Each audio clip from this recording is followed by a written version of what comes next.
Hi, good afternoon. Ayan po si husband. Nihahanda ko po yung kanyang pulay para mag-exercise siya ng pulay today. Kasi actually, hindi ko siya pinagpupulay daily. Kasi nga po, yung kanyang affected na kamay ay wala pong movement totally. Wala pong galaw, wala siyang control doon. Natatakot po ako baka ma-dislocate yung kanyang shoulder kasi nga wala siyang control talaga.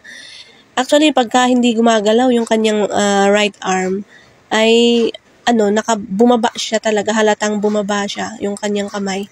Pero kapag ganyan na gumagalaw, parang din siya, sumasabay din siyang lumalakas ba, ganun.